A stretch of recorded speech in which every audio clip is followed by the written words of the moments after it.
Cold rain hammered against the glass windows of Ashwood Hall, blurring the thick pine forests of Galehaven, Vermont into a dark, moving wall. Maeve Sinclair stood inside the grand entryway, her boots dripping small puddles onto the white marble floor while the servants moved past her, without a single glance. Her wool coat smelled like a wet field, and the chill from the long carriage ride had settled deep into her bones, making her teeth click together every time she tried to breathe. She tightened her grip on her small cloth bag, watching the fire roar in the massive stone fireplace across the room, though none of its heat managed to reach her corner. For 2 years, she had avoided this house and the relatives who lived inside it, preferring the quiet poverty of her own small cottage down the valley. But her younger brother, Liam, needed a future, and Uncle Richard held the only key to the maritime engineering program in the city, a placement that would save them both from freezing when the winter snows finally closed the mountain passes. Maeve swallowed the lump of pride in her throat, squared her shoulders, and waited for someone to acknowledge she was alive. Aunt Beatrice appeared at the top of the stairs, her dark silk dress rustling loudly against the carved wooden railings as she stepped down into the hall. She did not open her arms or offer a greeting, choosing instead to stop 3 steps from the bottom so she could look down at Maeve with a pinched, critical expression. The scent of heavy lavender perfume and strong gin moved ahead of her, a thick mixture that made Maeve cough into the back of her hand. Beatrice glanced at the muddy water pooling around Maeve's feet, her mouth twitching into a hard, thin line that made her powdered cheeks look like cracked plaster. She adjusted the heavy lace cuffs at her wrists, her rings clicking together in the quiet room as the grandfather clock near the door struck 5 o'clock with a heavy, metallic thud. Maeve opened her mouth to speak, but her aunt raised a single finger, cutting her off before a single word could leave her lips. The roads were completely washed out near the southern fork, Maeve said anyway, voice sounding flat and dry against the high stone walls of the foyer. The driver had to pull the carriage out of a deep ditch twice, which is why I missed the afternoon tea. Beatrice let out a short, sharp breath through her nose, turning her back on Maeve before the sentence was even finished. Do try to clean yourself up before the dinner bell rings, because we have important guests arriving from the Northern Territory tonight, her aunt said over her shoulder. I will not have you ruining the carpets or making the family look like we harbor beggars from the hills. Go down to the dining room when the clock strikes 6, and make sure you keep your hands hidden so no one sees those dirty fingernails. Maeve watched her aunt walk away, her fingers curling into tight fists inside her pockets until her nails bit into her skin. When the heavy wooden doors to the dining hall finally swung open, a wall of heat and the thick smell of roasted meat and red wine rushed out to meet her. The room was massive, dominated by a long table covered in white cloth that stretched beneath 3 iron chandeliers holding dozens of burning wax candles. Uncle Richard sat at the very top, his face already red from drinking, surrounded by wealthy landholders and local politicians who laughed loudly at his jokes. Maeve walked inside quietly, her soft leather shoes making no sound on the edge of the floor as she searched for her seat among the glittering silver and glass. She walked past the center of the table where the expensive crystal bowls filled with autumn fruit were placed, moving lower and lower down the room. The quality of the tablecloth changed from fine linen to rough cotton, and the high-backed chairs disappeared, replaced by simple wooden stools. At the very end of the table, shoved against the swinging door that led to the kitchen, Maeve found a small, grease-stained card with her name written on it. The cold wind from the hallway rushed past her neck every time a servant carried out a heavy platter of food, making her shiver beneath her thin dress. She looked up the length of the room, realizing her aunt had placed her past the silver salt cellars, a clear sign to everyone that she did not belong to the family. Maeve felt a hot wave of anger rise from her chest to her face, making her ears burn as she looked at the empty plate in front of her. She wanted to turn around, walk back out into the freezing rain, and never look at these people again. But she pictured Liam sitting at their kitchen table, staring at his drawing books with no hope of ever leaving the valley, and she forced herself to sit down. The wooden stool groaned under her weight, and the cold draft from the kitchen door immediately made her shoulders stiffen as she folded her hands in her lap. To her right sat an elderly woman who was entirely deaf, who spent her time cutting a small piece of bread into tiny crumbs without looking up. No one else at the lower end of the table spoke to Maeve, and the people at the top were too busy drinking and talking about land prices to notice her. Maeve kept her eyes fixed on a tiny crack in the rim of her porcelain plate, tracing it over and over with her gaze to keep from looking at the feast.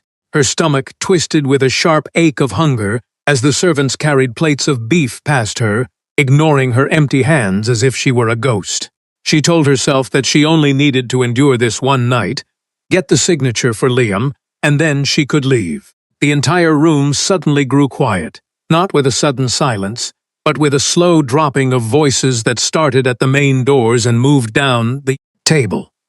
The heavy laughter died away, replaced by a strange, heavy pressure in the air that made it difficult for Maeve to draw a full breath. Heads turned toward the entryway, and even Uncle Richard stood up from his chair, his red face turning slightly pale as he smoothed down his vest.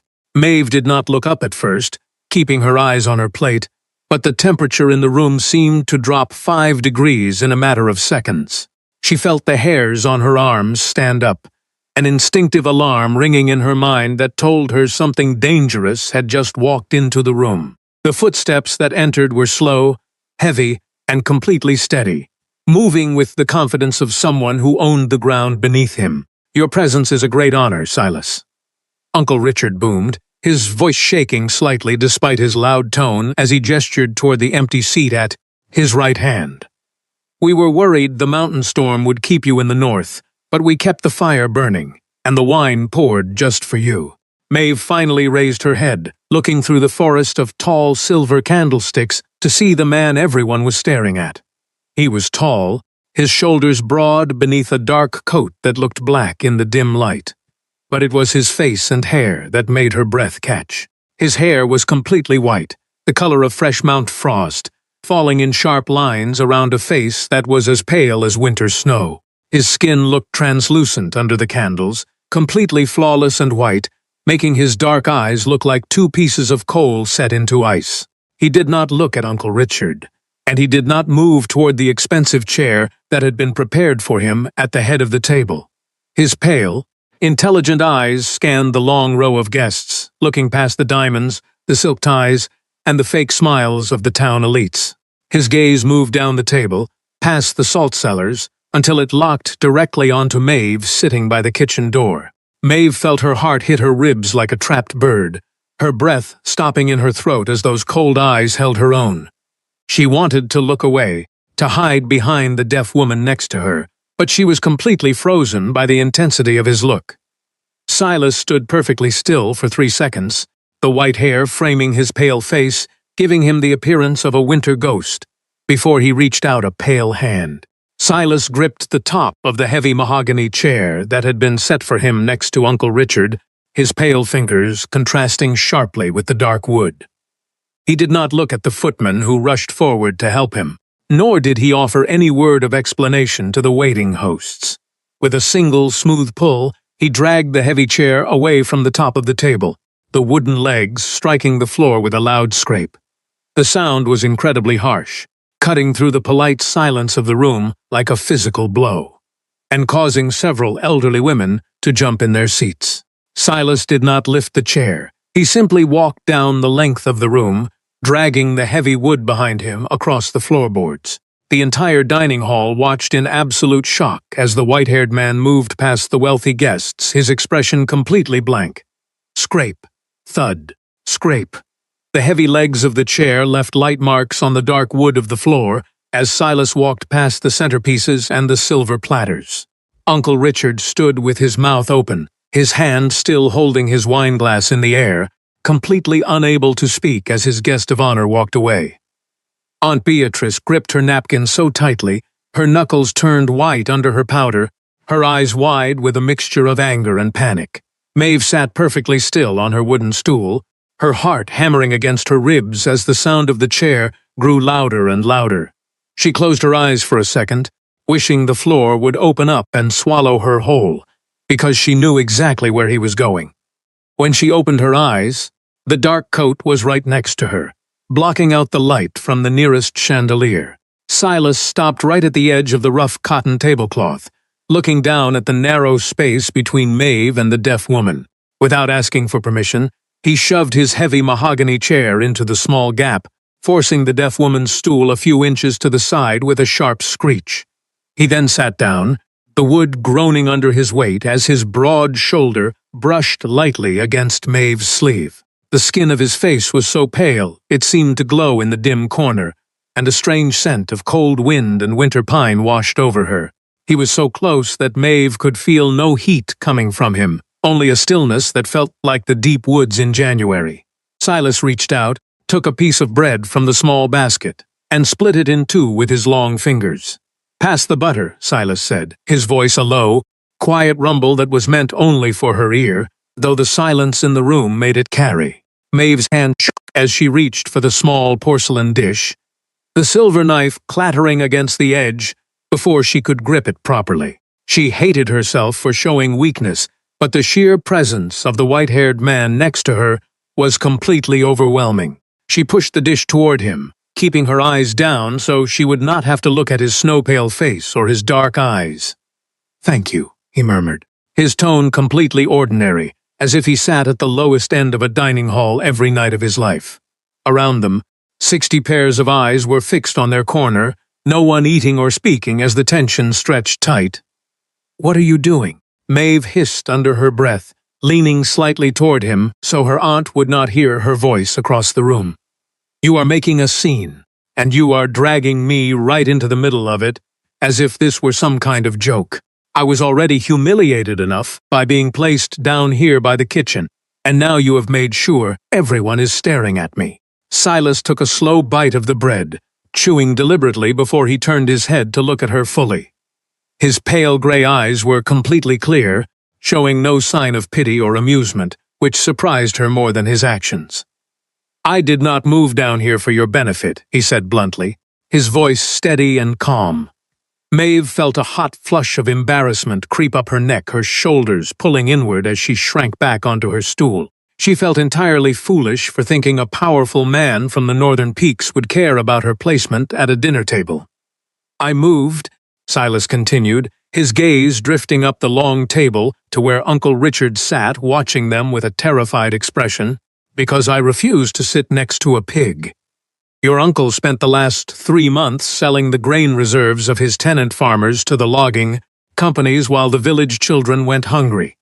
He is a coward who smells of cheap gin, and his wife's perfume is currently giving me a severe headache, so I prefer the air down here." A short, breathless laugh escaped Maeve's throat before she could stop it, and she quickly clapped her hand over her mouth, her eyes wide with horror. The sound was lost as the kitchen door suddenly swung open, and a terrified footman emerged carrying a massive silver bowl of hot soup. The servant nearly ran into the back of Silas's chair, his eyes bulging out of his head as he looked from the white-haired man to the empty space at the top of the table. "Right here," Silas said, tapping the rough cotton cloth in front of him with a single finger. "I believe we have been waiting for the first course for 20 minutes, and the service down here is quite slow." The footman, his hands shaking so violently that the silver ladle clicked against the bowl, quickly filled Silas's plate with steaming broth. He then turned to Maeve, hesitating for a second, because Aunt Beatrice had given strict orders to skip her during the main courses. Silas did not say a word, but he turned his dark eyes toward the servant, his pale face hardening into a look of absolute cold authority. The footman turned white, instantly dropping his gaze, and hurried to fill Maeve's bowl, spilling a few hot drops onto the cloth in his rush. He practically sprinted back through the swinging door, leaving the two of them alone with their soup, while the rest of the table remained silent. Maeve picked up her small silver spoon, her hands finally stopping their shaking as she looked at the hot food. The soup was hot and thick, and as Maeve took a small sip, the cold knot of hunger in her stomach began to loosen. She kept her eyes on the plate, feeling the heavy weight of her aunt's glare from across the room, a silent promise of punishment that she knew would come tomorrow. "They will make me pay for this," Maeve said quietly, her voice barely louder than the sound of the rain outside the window. "Tomorrow morning, when your carriage leaves for the northern mountains, I will be the one left here to deal with their anger. My aunt has a very long memory for embarrassment, and she will ensure my life is miserable for what you just did." Silas did not look up from his plate, using his fork to move a piece of meat with absolute precision. "Let them try," Silas said, his voice low and flat, carrying a dangerous edge that made the words sound like a statement of fact, rather than a boast. "You do not understand how things work in this house," she whispered, her fingers tightening around the handle of her silver spoon until it hurt. "I need my uncle's signature for my brother Liam's placement at the academy, and I have to swallow their insults because we have nothing else. You are a powerful man who can do whatever he wants, but I have to live in the real world where poor relations have no choices." She expected him to tell her to be brave or to offer some empty words about standing up for herself, but he simply stopped eating. He set his utensils down on the plate with a small click, turning his broad frame toward her so that he completely blocked her from the view of the rest of the room. "Where does your brother wish to study?" Silas asked, his pale face serious as he watched her reaction. "The Naval Engineering School in the city," Maeve replied, thrown off by the sudden change in his question. "He wants to work under Director Vance, but the application requires a letter from a local landowner to prove our family's standing." Silas nodded slowly, his white hair catching the light of the candles as he leaned back slightly. "Vance owes me 3 favors from the winter before last, when I cleared the northern trade routes for his supply ships." Maeve stared at his pale profile, her heart skipping a beat as she tried to understand what he was implying. "What are you saying?" she asked, her voice hushed. "I am saying that you do not need your uncle's pen, and you certainly do not need to sit by a kitchen door to beg for scraps," Silas murmured. He looked her directly in the eye, and for the first time Maeve noticed that his pupils were completely black, surrounded by a ring of silver. The cold air from the kitchen door blew across her neck again, but she no longer felt the chill. Her entire attention locked onto the white-haired man beside her. He was not smiling, and there was no softness in his expression, but his words felt more solid than anything else in the house. At the top of the table, Uncle Richard finally found his courage, clearing his throat loudly as he tried to regain control of his dinner party. "Your presence is required up here, Silas," Richard called out, his voice cracking slightly under the strain of trying to sound important. "Surely you would be much more comfortable in the proper chair, away from the draft of the servant's door."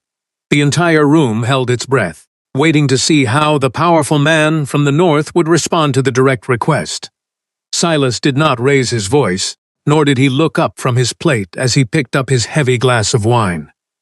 "I am perfectly comfortable right here, Richard," Silas said, his low voice carrying effortlessly through the quiet room, his tone filled with absolute contempt. "The company at this end of the table is infinitely superior to what you have gathered at the top." A collective gasp moved down the row of guests, and Aunt Beatrice looked as though she might actually faint into her soup bowl. Maeve felt a tight, painful knot in her chest finally break open, a small feeling of victory rising within her as she raised her own glass. The wine was cheap and sour, but as she took a slow sip, it tasted like the best thing she had ever had. The dinner finally ended, leaving the dining room filled with a strained, uncomfortable murmur as the men remained at the table with their drinks. Maeve followed the line of wealthy women into the large parlor, where a massive wood fire was burning in the stone hearth, making the air thick and hot. She retreated to the darkest corner of the room, standing near a heavy velvet curtain that smelled of old dust, wishing she could disappear into the shadows. The other women clustered in tight circles near the fire, whispering behind their hands while casting sharp glances in her direction. Maeve kept her hands folded in front of her, watching the flames dance while she waited for the evening to end so she could go to bed. Aunt Beatrice detached herself from a group of local ladies and walked across the room, her dark silk skirts sweeping along the floor like a snake in the grass. Her face was a mask of white powder and red splotches of anger, her eyes fixed on Maeve with a look of pure hatred. She stopped inches from Maeve, her hot breath smelling of gin and sweet lavender as she leaned in close to speak in a harsh whisper. "You little viper," Beatrice hissed, her teeth clenched so tightly that her jaw looked rigid under her skin. "Do you think I am blind to your cheap tricks, playing the quiet orphan, to get the attention of the Northern King? You have ruined my dinner party, and embarrassed your uncle in front of every important family in the county." "I did nothing but sit where you told me to sit," Maeve said, keeping her voice steady despite the cold panic that started to rise in her throat. "The king chose to move his own chair, and I had no part in his decision, so you cannot blame me for his actions." Beatrice sneered, her fingers digging into the fabric of her own fan until the wood creaked under the pressure. "He will be gone by noon tomorrow, and when his carriage leaves our gates, you will be nothing but dirt under my shoes again," her aunt whispered. "Your brother will never see that school, because Richard will burn his application before the postboy arrives, and I will see you both thrown into the mud." Maeve stood perfectly still, refusing to let her aunt see the tears that were pricking the corners of her eyes, remembering the steady look of the white-haired man. She did not offer an apology, nor did she look down at the floor, forcing herself to meet her aunt's hateful gaze until the older woman finally turned away. Beatrice marched back toward the fire, leaving Maeve alone in the shadow of the velvet curtain, with her heart hammering a frantic rhythm. She stayed in the corner for another hour, listening to the empty chatter of the wealthy women until the clock finally struck 10. She slipped out of the room unnoticed, climbing the narrow wooden stairs to her small attic room at the very top of the house. The room was freezing, the wind rattling the loose glass in the single window and keeping the air as cold as ice. Maeve did not take off her clothes, choosing instead to wrap herself in a thin wool blanket as she lay down on the narrow cot. She lay awake for hours, staring at the dark ceiling while she listened to the storm howl through the pine trees outside. Every time she closed her eyes, she saw the translucent skin and the silver eyes of Silas, wondering what kind of man could terrify her uncle with a single look. She pulled the blanket tighter around her shoulders, shivering from the cold that seemed to come from the walls themselves, praying that the morning would bring an answer. The sun rose behind a thick layer of gray clouds, casting a pale, cold light over the muddy grounds of Ashwood Hall when the clock struck 6. Maeve rose from her cot, her body stiff from the cold room and her mind exhausted from a night without sleep. She wrapped her old wool shawl around her shoulders and slipped down the back stairs, wanting to escape the heavy atmosphere of the house before her aunt woke up. The grand hallways were quiet and empty, the fires not yet lit, and the air smelling of cold wax and old tobacco smoke.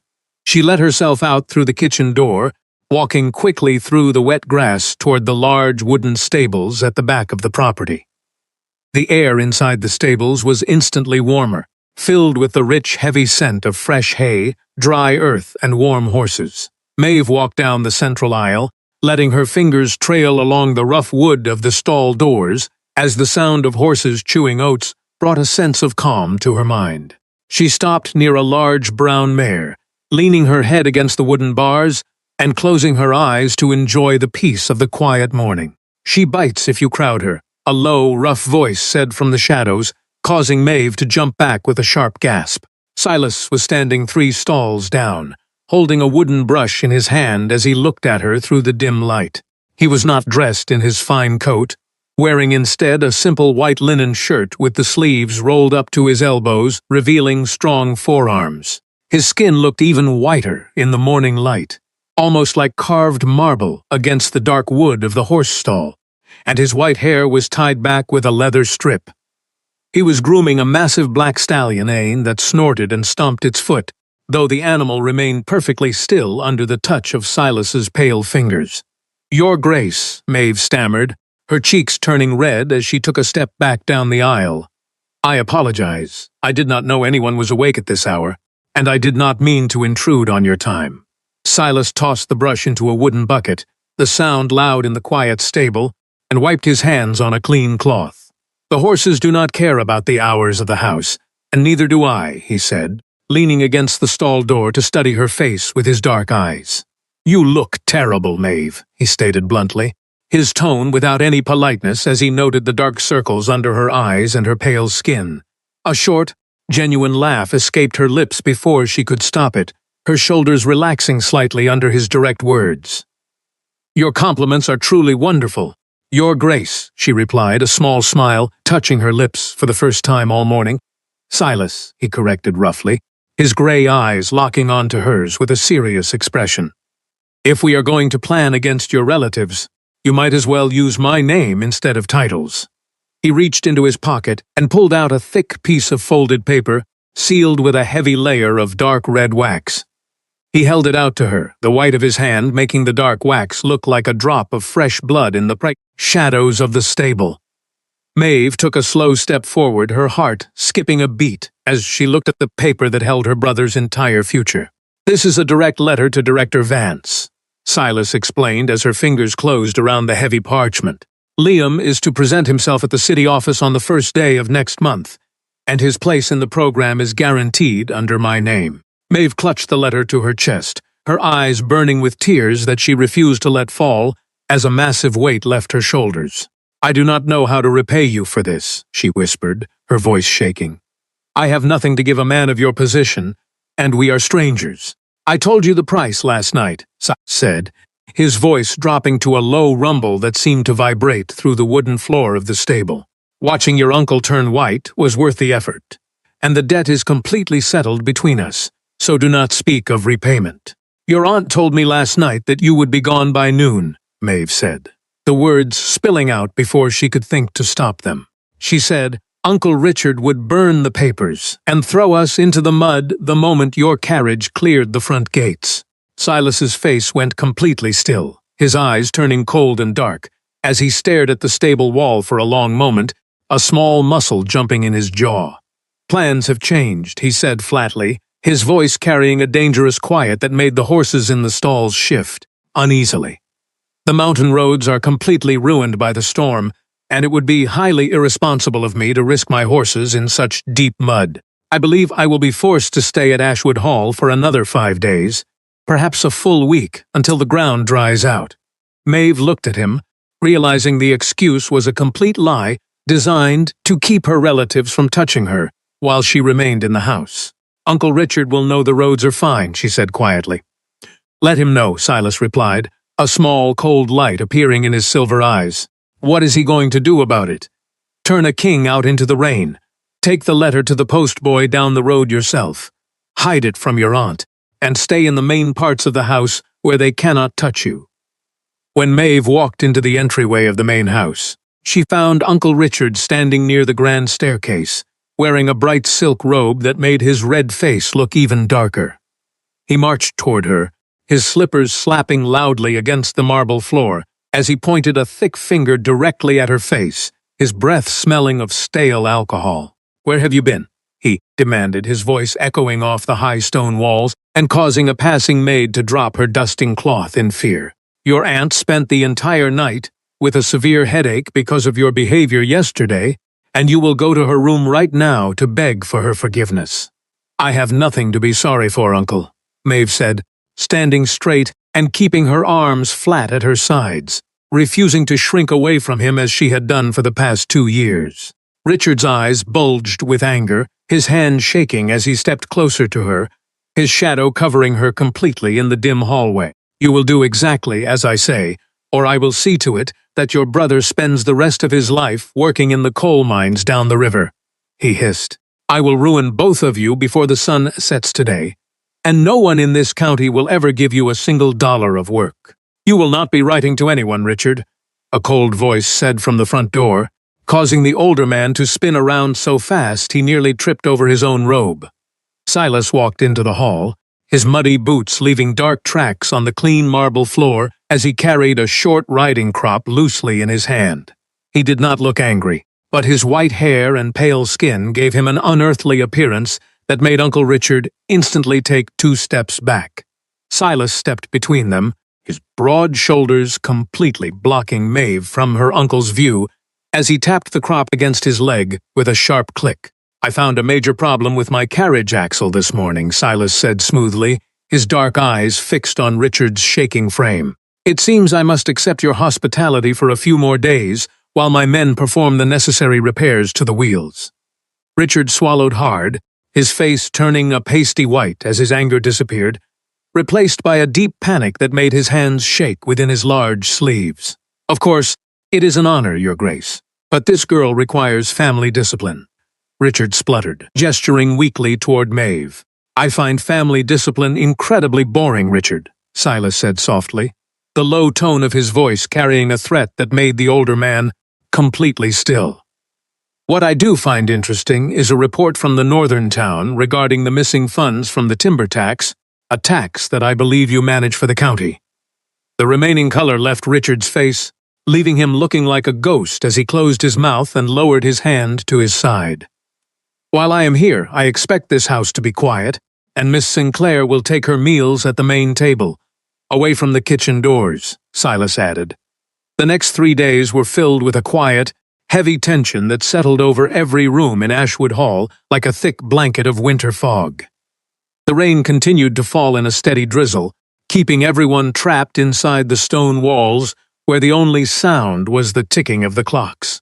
Uncle Richard spent his hours locked in his private study with a bottle of brandy, refusing to come out even when the dinner bell rang across the house.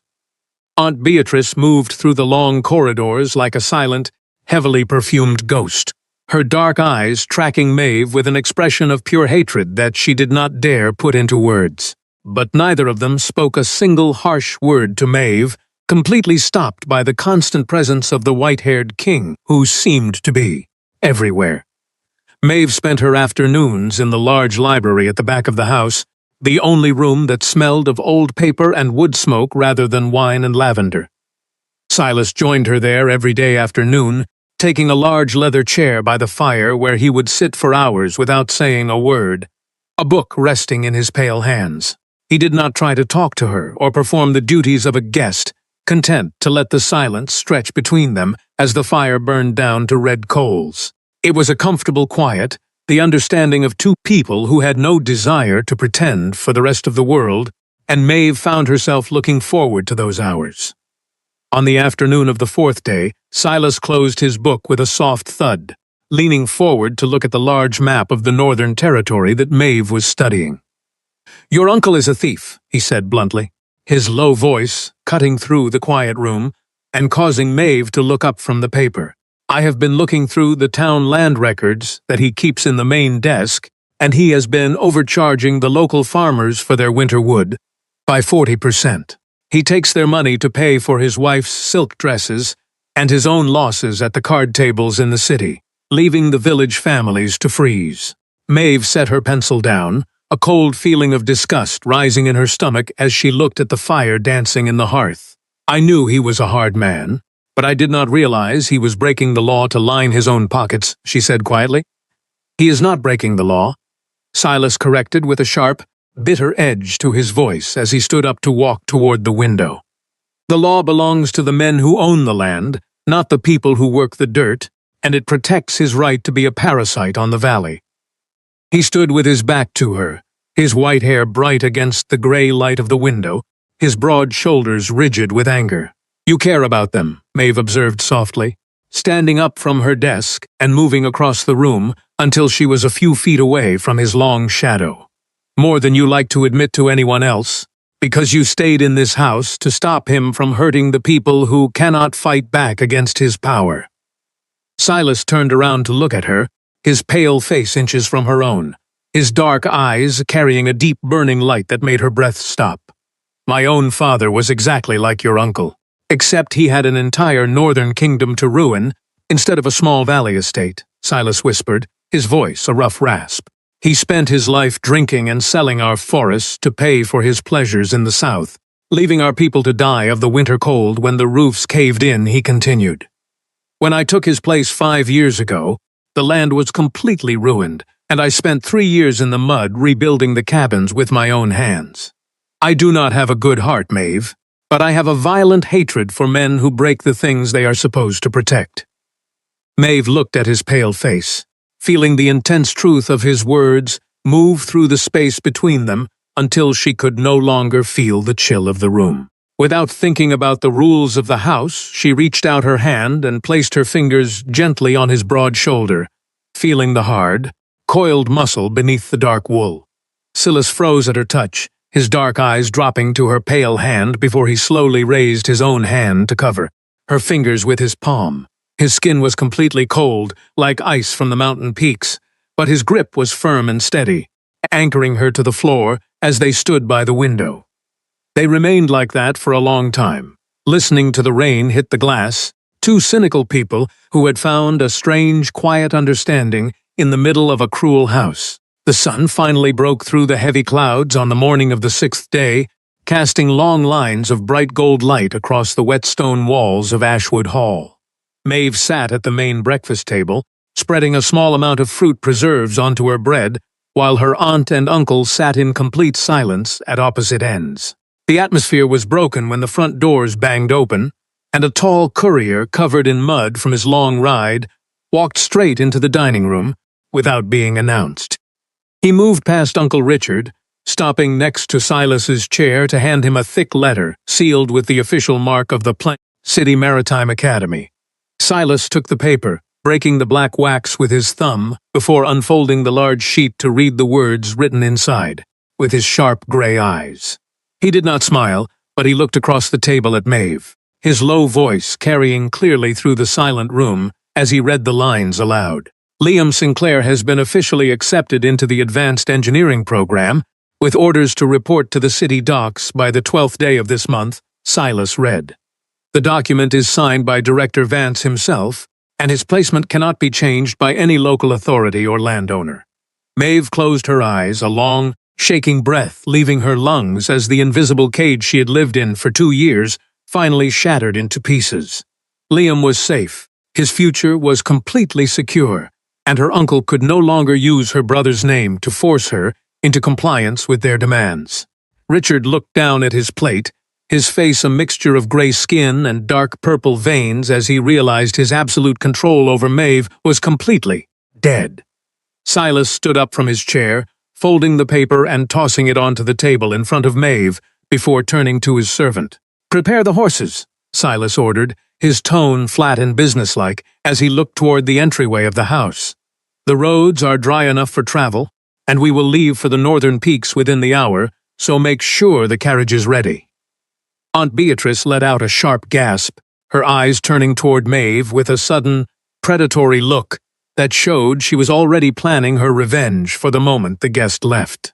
Maeve saw the look, realizing that while Liam was free, she was still trapped in this house with no money and nowhere to go once Silas departed. Silas did not wait for her aunt to speak, walking around the table until he stood directly behind Maeve's chair, his dark coat blocking the light from the large window. "Pack your things, Maeve," he said down to her, his voice calm and entirely steady, as if he were stating a simple fact about the weather. "This house is no longer a place for you, and Miss Sinclair will be leaving Galehaven in my carriage when we depart this morning." Beatrice slammed her hands onto the wood table, her powdered face shaking with anger as she stood up to confront the Northern King.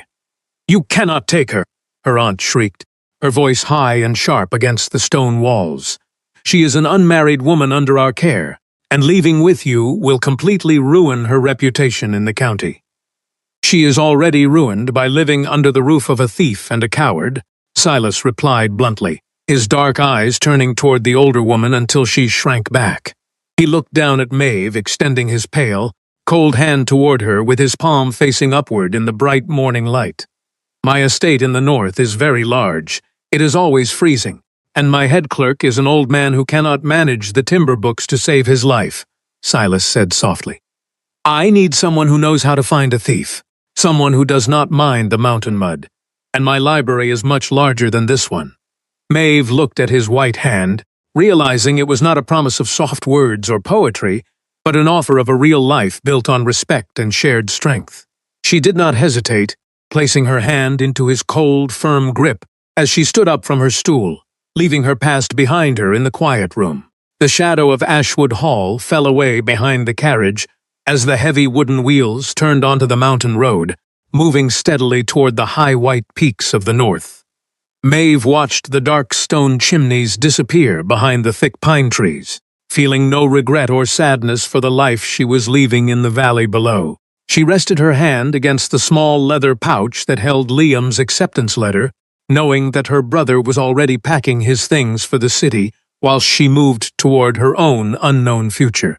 The air inside the carriage was cool and quiet, filled only with the steady sound of the horse's hooves striking the dry dirt of the path. Silas sat across from her, his white hair bright against the dark leather of the seat, his pale face turned toward the window as the landscape changed from fields to gray rock. He did not offer any soft words or promises about what she would find at his northern estate, content to let her find her own peace in the long hours of the journey. Maeve looked down at her hands, noting that the frayed edges of her slate blue dress looked small against the expensive wool blankets he had provided for the ride. She knew the world would whisper about her choice, calling her a fool for leaving with a man everyone feared, but she had never felt more secure than she did in the presence of the white-haired king. As the carriage climbed higher into the mountains, the air grew sharp and thin, carrying the clean scent of early snow and deep stone that belonged to the high country. Maeve leaned her head against the glass, looking forward to the heavy ledgers, the cold rooms, and the quiet library that waited for her at the end of the road. She knew that life with Silas would not be a soft fairy tale, but it would be a real partnership built on truth, mud, and a shared hatred for the cruelty of the world below. For the first time in many years, she watched the sun set behind the white peaks with a steady heart, completely ready for whatever the winter would bring.